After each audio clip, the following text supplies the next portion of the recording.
Well, we're in the book of Exodus, chapter 3. You remember Moses has had to flee Egypt because word has gotten out that he killed the Egyptian and buried him in the sand. And he's fled to a distant land. And we're going to show you how far he fled in order for Pharaoh not to find him, because it becomes particularly important as we look at chapter 3. So let's take a look at that map. Top right, you can see, top left, you can see Egypt, and then you see the bottom right, and you see Midian, where Moses fled and found his wife, given to him by Jethro, and having a son there. And now we're going to look at chapter 3 to see what happens to him while he's out shepherding Jethro's sheep, and find out exactly what God has in store for Moses. First, we see Moses' curiosity. There's a bush, and it is burning, and yet it's not being consumed.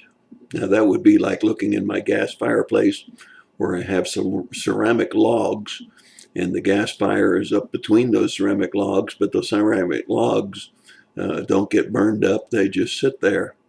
But this is a very unusual sight for Moses, because this is a real bush, not a ceramic bush, and it's burning, but it's not being consumed.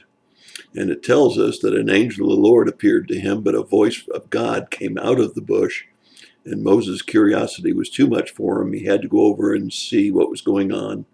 And Moses says, "Here I am." Now, God says, "I am the Lord God. I am the one that your fathers worshipped. I am the Lord of Abraham, Isaac, and Jacob. And I have something to say to you.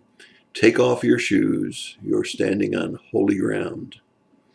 Now, when God speaks, it's really worthwhile to listen, isn't it? And so he says something extremely interesting to me, because I really feel that this is the way God is.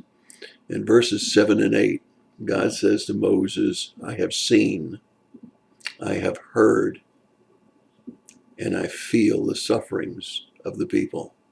Isn't that wonderful to know that we serve that kind of God, who sees, hears, and feels what we're going through?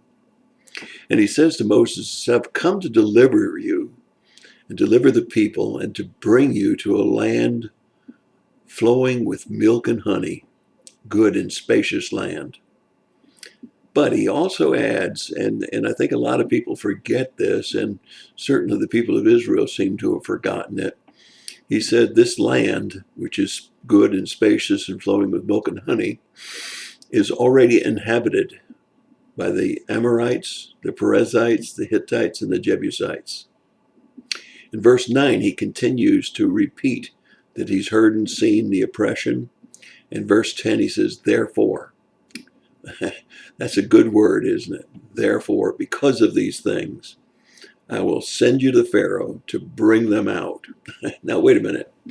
If you are Moses and God says, I'm going to take you from Midian, where you are, where you fled from Pharaoh because he wanted to kill you, and I'm going to send you back and tell him to let the people go.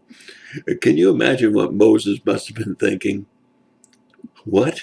You want me to go back to Egypt where the Pharaoh wants to kill me? You want me to tell him to let the people go? I think if we were to think about what I would say is, say what? In any case, we look into God says, I'll be with you. Don't worry about it. I'm going to go right there with you. That's a good thing to know, that God is always with us. And he said, I'm going to give you a sign. You're going to worship in the mountain. And then he says, but the people are going to ask me, who sent me? Certainly Pharaoh will, and so will the Jewish people that are going to be asking to leave Egypt. And God says, tell him I am sent you. Now, you've got to have a sense of humor if you've got to be Moses in this situation. Tell him, who sent you? I am. What kind of name is that? And he says, I am that I am. I am who I am. And I am is the one that sent you, the Lord God of Abraham, Isaac, and Jacob. And that's who you're going to tell him sent you. And you're going to tell him that I'm going to take them out of the land and bring them to the land of the Canaanites, the Hittites, the Jebusites, and all of the others. A land flowing with milk and honey. And he's going to not let you go.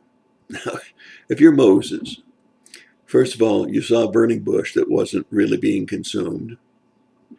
Then you're told to go back to Egypt where the Pharaoh wants to kill you.